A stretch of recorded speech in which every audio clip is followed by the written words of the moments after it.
नाव गणाच गोंदायचं आणि सुखानं नांदायचं। गाव देवाच्या हुकमानं नात नव्यानं सांधायचं।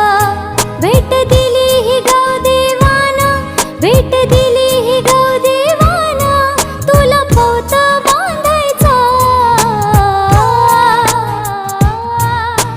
पवत बांधायचं गणाला, पवत बांधायचं। सुखानं नांदायचं गणाला, पवत बांधायचं। अशी रीत कोकणात एक बांधून येवलं सूत, काळजात अंतरात कस गुंफून ठेवी नात।